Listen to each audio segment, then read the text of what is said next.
Aviso: este trabalho é fictício. Olá, seja bem-vindo ao Bauru Feliz dessa semana. Nesse episódio, a gente vai comentar um tema muito importante que aconteceu na nossa cidade, que foi os impactos da poluição que a Ajax, que é uma antiga fábrica de baterias que tinha aqui na cidade, causou aqui em nossa região. Para isso, a gente convidou duas pessoas muito importantes. A primeira pessoa é o Gregory. Ele trabalhou durante 20 anos lá na Ajax e veio contar um pouco mais da sua vivência lá. E a segunda é a Giovana, que é uma técnica da CETESB, veio contar quais foram as consequências e o que a CETESB está fazendo para diminuir a poluição. Olá, Gregory, seja bem-vindo. Nesse primeiro momento, eu queria perguntar para você o que você fazia lá na Ajax? Como era a sua vivência? Como eram os patrões? Como era a fábrica?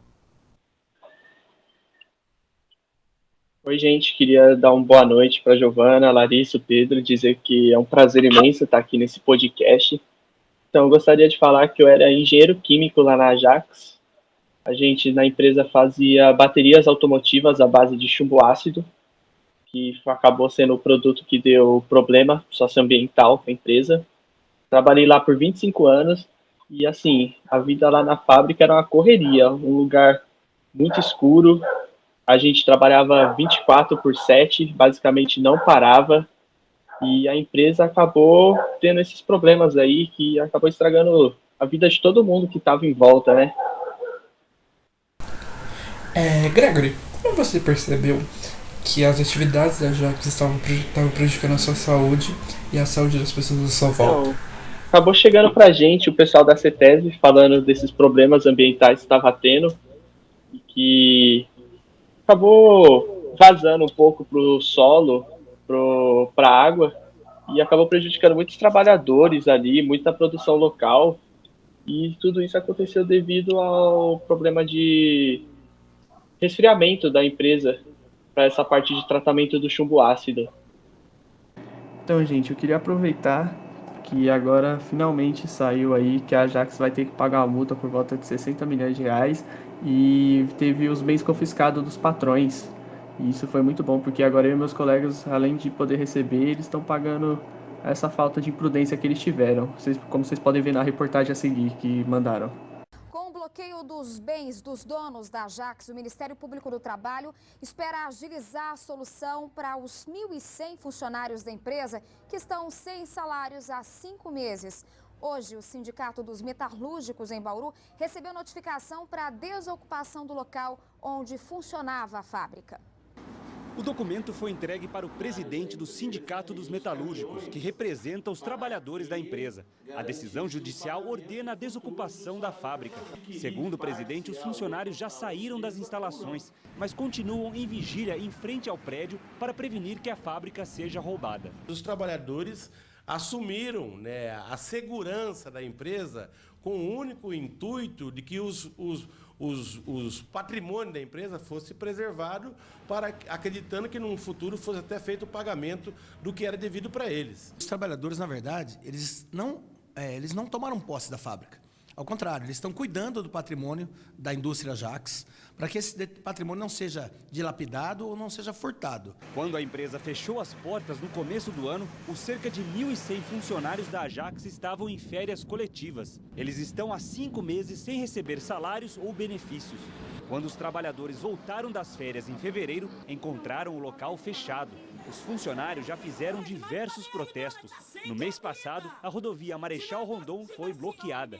A pista ficou fechada por mais de 3 horas. Em outra decisão importante, a Justiça do Trabalho bloqueou os bens dos sócios e proprietários da Ajax e também da Cachoeira Metais, do mesmo grupo. A liminar foi baseada em um pedido do Ministério Público do Trabalho como uma forma de garantir recursos para as indenizações trabalhistas dos funcionários. Com essa medida, o Ministério Público espera que se possa arrecadar alguma soma, se possa operacionalizar a venda de bens para fazer algum pagamento para o trabalhador. Para o presidente do sindicato, a decisão é um passo para que os funcionários possam finalmente receber o que têm direito. Enquanto a gente não tiver uma solução para o nosso caso, a gente não vai desistir. Esse é um pequeno passo no que diz, num avanço de tentar resgatar pelo menos esses salários atrasados. Um dos advogados da empresa informou que a situação será analisada pelos advogados do grupo. Ele esclareceu que a liminar muda pouco a atual situação da empresa, que desde que abriu para recuperação financeira já teve seus bens bloqueados. Muito interessante. Para contar um pouco mais da história de como foi contaminado o solo, a gente trouxe aqui uma técnica da CETESB, a Giovana. Giovana, pode se apresentar e contar um pouco mais da contaminação? Oi, pessoal. Eu sou a técnica da CETESB, que acompanhei também todo esse processo. E como a Ajax é uma empresa que trabalhava com esse material nocivo, que é o chumbo, ela contaminou os seus funcionários, já que eles não possuíam medidas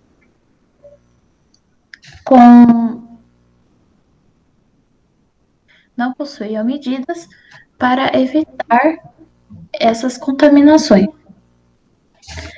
Os seus funcionários acabaram denunciando para o Sindicato dos Metalúrgicos e com essa denúncia, a CETESB, então, foi realizar uma fiscalização na empresa e nós constatamos que os níveis de chumbo eram cerca de 23 vezes maior do que o permitido. E seria mais ou menos um micrograma e meio por metro cúbico, ou seja, muito acima do nível normal. Então, nós forçamos, a Ajax para que tivesse algumas atitudes. Então, por exemplo, trocaram os sistemas de exaustor de ventilação. Porém, lá em 1999, 2011, a CETESB percebeu que continuou alta a emissão de chumbo, apesar das atitudes. Com isso, nós multamos a Ajax e pedimos alteração na forma de produção da bateria, já que essa é a maior causadora do problema. Segundo o Rodrigo Mendonça, que é do Vidágua, uma ONG que já denunciava desde 1994 que ainda estavam altos os níveis de contaminação de chumbo, a Ajax, ela estava instalada em Bauru desde 1958, sem nunca ter tido uma licença ambiental. Então, ela sabia, ela tinha noção do estrago que ela estava causando com esse mau manejo dos resíduos e ainda, por cima de tudo, eles não tinham uma licença ambiental para estar ali. Após os estudos, as análises que foram levantados ali da região, mostraram que as crianças estavam com níveis acima do normal de chumbo em seus organismos. E também todos os produtos que eram produzidos nas redondezas da empresa também foram impossibilitados de consumo. Assim como os animais tiveram que ser retirados dali, o que gerou um grande prejuízo econômico para a região, principalmente a região rural. Então, a indústria, ela conseguiu, mesmo com todas essas ilegalidades perante o Estado, perante a cidade, as leis, e principalmente com a falta de respeito ambiental e com a população local, ela conseguiu ficar 27 anos mantendo suas operações. É muito chocante tudo isso que a Ajax tinha feito na nossa cidade, mas uma dúvida, Giovana. Quais são as atitudes que a CETESB está fazendo para controlar essa poluição atualmente? Bom, hoje a companhia ela mantém uma série de medidas para conter essa contaminação, porque os níveis ainda estão elevados. Então, nós fazemos o monitoramento ambiental da área, assim como a remoção do material contaminante. Nós interditamos os edifícios da fábrica e também nós restringimos o uso da água dos lençóis freáticos. Então, se o pessoal ali da região tiver consumido alguma água desses poços por perto, por favor, gente, procurem um médico porque pode estar contaminado. Muito boa noite a todos os presentes, muito boa noite a você que nos ouve frequentemente. Achei muito interessante toda essa discussão, né? O caso apresentado da metalúrgica não foi algo que eu diria algo de se surpreender. É notória a alta quantidade de empresas, nós vemos fábricas e outros estabelecimentos que mantêm um impacto, seja global, seja regional, que descartam seus insumos, né, tóxicos de maneira inadequada no meio ambiente. Esse panorama ele é discutido na segunda corrente do ecologismo e, de acordo com o Joan Martinez, que foi um economista muito renomado, né? A questão da economia sustentável é algo levado em consideração, priorizando o crescimento econômico.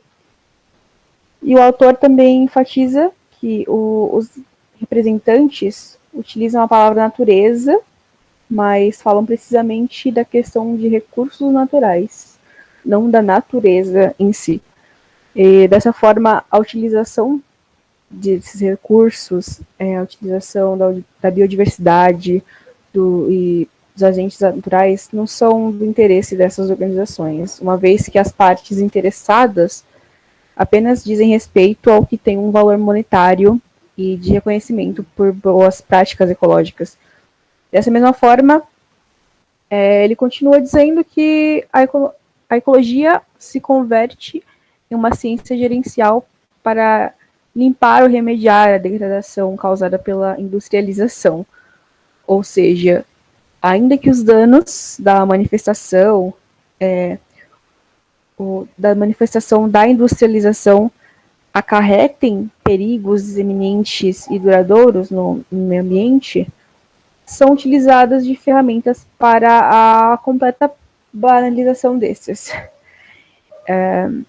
Enquanto, por um lado, os recursos poupados e esses agentes constroem uma imagem, eu diria, ecologicamente correta, por outro lado, indiretamente, as lesões destes podem ser até mais graves, no caso. Bom, muito interessante toda essa reflexão que a Larissa trouxe para a gente, e com isso encerramos o Bauru Feliz dessa semana. Caso você tenha alguma história sobre a nossa cidade, mande pelas nossas redes sociais. Obrigado pela atenção e até semana que vem.